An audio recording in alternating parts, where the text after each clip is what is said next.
Hey guys, welcome to Island 1. This is going to get you 85. A really easy strategy here. You're going to go ahead and start with your hero, set her on strong. You'll put a boat out. You'll start it out as a 2-1-0 marked on strong. You can just speed this forward. You're going to save up to make it a 3-1-0. We're actually going to place 2 of these. We are essentially going to be saving up for spike factories, but we kind of want to continue the damage until we can start generating enough income to where we can put several of these. So once you get this upgraded to a 3-1-0, go ahead and throw down another boat, mark it on strong. You're going to do the same path. You're going to mark it as a 3-1-0.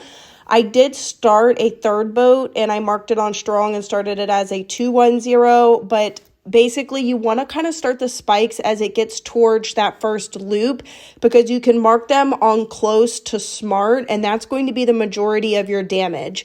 So as the boss comes across, as soon as it kind of crosses the water, you really want to start your spikes at that point. You can sell the 2 boats at the bottom. That way you can focus solely on the spikes. The spikes are all going to be 0-3-2 mob shredders. You will have to transition these from close to smart. So as the boss passes, then you can turn around and mark these on smart. You are just going to want to spam these. I will speed it forward. I'm not going to speed it forward a ton, but I am going to kind of fast forward so you don't have to sit here and watch it on slow. But you will basically spam these until it starts to look like the balloons are going to start going past the spikes. And then what you'll want to do is put out a druid to kind of help with balloon cleanup. And then we'll put out a sub for camo detection. So continue spamming these all the way up until you feel like you need the druid. When you do place the druid out, you're going to start it out as a 1-3-0. I will place a sub in the middle of the water. That's for balloon cleanup. It's going to be a 3-0-0. We'll continue to spam pretty much these spikes as 0-3-2s all throughout this loop. Once the balloons start coming really heavily all the way across and then almost towards the back end, what we're going to do is we're going to quickly upgrade our druid. So you can continue spamming these, and then once the balloons start coming too heavily to where they look like they're going to leak, what we'll do is we'll upgrade our druid. We'll start it out as a 1-4-0, upgrade it one more time. We're going to upgrade our sub to 4-2-0s, and then we'll sell the back spikes to create our T5 druid as quickly as possible. So it helps with the mobs in addition with the balloons. So we'll make it a 1-5-0, and then you can kind of revert back to the spikes and just kind of spam the spikes all throughout as it continues to loop, and then we'll kind of transition away. After you put as many spikes within here that you can, what we'll do is we'll go ahead and start working on some T5s. We're going to start out with a T5 bottom path sniper. We're going to make it a 2-0-5 marked on strong. You can also sell the back spikes and all of the spikes as the boss passes, but first mark them on smart if you can, so that way it can continue damaging the boss. Once we get that to a T5, we're going to place out a second sniper that's going to be a T5 as well too. It's going to be a 5-0-2. That's going to be our next one. And you will see me then go ahead and sell all of the back spikes because the boss is no longer in range to upgrade that T5 sniper as quickly as possible. Once we get that top path T sniper, we're going to go ahead and do another T5 actually. We're going to work on a top path T5 plane. It's going to be a 5-2-0.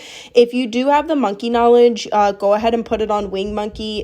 It's personally, I find it helpful and I think it is beneficial. So you can just sell the spikes, upgrade the plane as quickly as possible. I will then start working on my next T5. It's going to be the middle path sniper. It's going to be a 2-5-0. The middle path boosts the other snipers, so that is why I'm going to be focusing on the middle path sniper first. And then what we'll end up saving up for is after we get that middle path, we kind of want to spam those spikes again and take advantage of that loop. So once I upgrade that middle path, I'm going to kind of spam those spikes, but then I'm also going to put directly in the middle of the loop, I'm going to put an ice monkey. It's going to be a 5-2-0.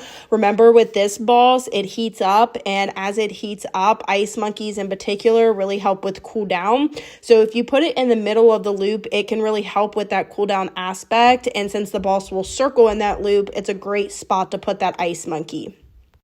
So I'm just going to continue spamming these. I'll speed this forward a little bit so you don't have to sit here and watch on slow while I place all of these spikes.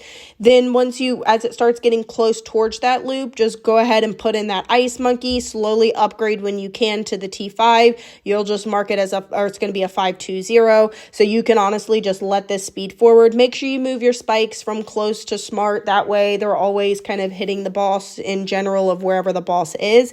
After this, it's going to be very easy. All we are going to be doing is placing helicopters. They're going to be 204. You're going to spam these across the entire map. Once the ball circles this loop, you can honestly sell all of the spikes. You can sell the ice monkey and then just focus strictly on the helicopters as 204s. Once I was able to sell the ice monkey, it took forever because it kept freezing. I did upgrade one of my helicopters to a T5 to a 205, so you can absolutely do that as well too. But that's pretty much it for this strategy. Very easy for the first boss. If you're just looking for a solid score that you don't have to do anything too crazy, this is going to be a strategy for you. If you don't want to spam the helicopters, there's so many other different options. I did play this the first time. And instead of spamming the helicopters, I did another T5 plane and I made it a 205. But remember with this boss, it will throw lava and kind of freeze all of your high-priced towers. So once you get a good, decent amount of T5 towers, I would suggest focusing on similar priced towers that do significant damage. The helicopters in particular are really great with this because even though as it freezes, it will still kind of hit the boss. So that is why these helicopters are a great option. But that's it. We'll see you very shortly on Island 2. I hope you guys all have an amazing day. Bye, guys.